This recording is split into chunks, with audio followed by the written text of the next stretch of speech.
पहलगाम में आतंकवादी हमले के बाद भारत ने सिंधु जल समझौते से पीछे हटते हुए इसे ठंडे बस्ते में डालने का ऐलान किया था। सिंधु नदी तंत्र पाकिस्तान के लिए जीवन रेखा है।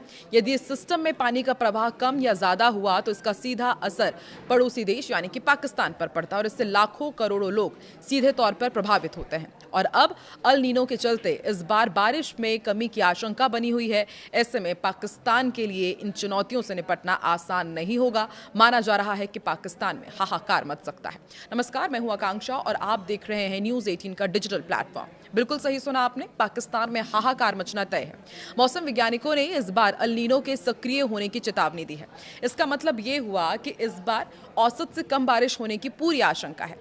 ऐसे में इस बार पाकिस्तान में जल संकट इस बार गहरा सकता है, क्योंकि सिंधु जल समझौते को भारत पहले से ही ठंडे बस्ते में डाल चुका है। सिंधु की तरफ से उन्हें बिल्कुल भी वाटर सप्लाई नहीं होती है और भारत द्वारा सिंधु जल समझौते को रद्द करने और पाकिस्तान के हिस्से की नदियों का पानी रोकने के फैसले ने दक्षिण एशिया में जल सुरक्षा को लेकर गंभीर चिंताएं पहले ही पैदा कर दी थी।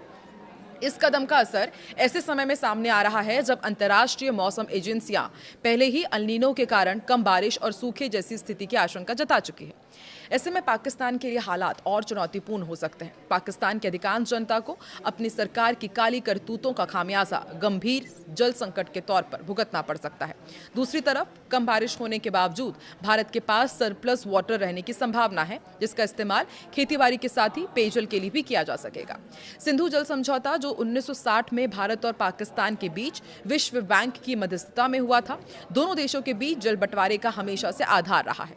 इस समझौते के तहत भारत को पूर्वी नदियों जैसे कि रावी, ब्यास और सतलुज का उपयोग करने का अधिकार था, जबकि पश्चिम नदी सिंधु, झेलम और चेनाब का अधिकांश जल पाकिस्तान को मिलता रहा है। लेकिन अब भारत द्वारा समझौते को खत्म करने और पानी रोकने के संकेत से पाकिस्तान की कृषि और पेयजल आपूर्ति पर बड़ा असर पड़ सकता है।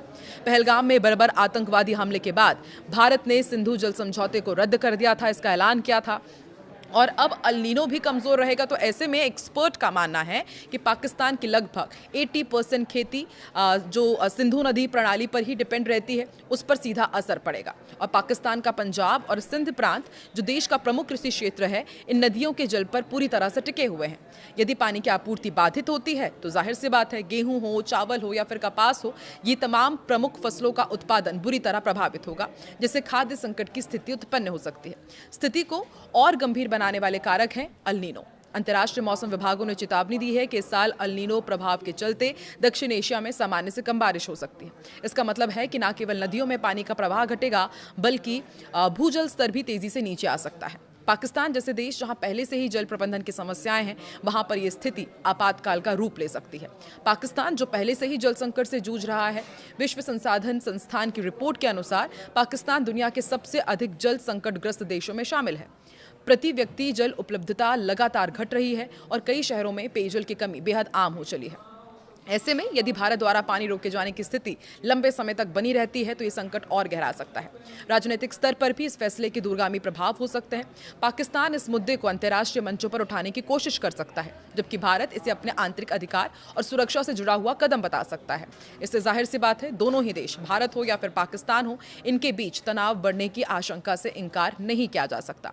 हालांकि कुछ एक्सपर्ट्स ये भी मानते हैं कि नदियों के पूरे प्रवाह को रोक पाना तकनीकी रूप से आसान नहीं है, क्योंकि इसके लिए बड़े स्तर पर बांध और जल भंडारण ढांचे की भी आवश्यकता होती है। फिर भी पानी के प्रवाह को नियंत्रित करने या समय समय पर रोकने जैसे कदम भी पाकिस्तान के लिए गंभीर चुनौती पैदा कर सकते हैं। सिंधु जल समझौते का रद्द होना और अल नीनो का प्रभाव, ये दोनों मिलकर पाकिस्तान के लिए जल संकट की स्थिति को और गंभीर बना सकते हैं। अब ऐसे में आने वाले महीनों में ये देखना होगा कि दोनों देश इस संवेदनशील मुद्दे को कैसे संभालते हैं और क्या कोई कूटनीतिक समाधान निकल पाता है। आपको क्या लगता है? कमेंट में अपनी राय जरूर बताएं।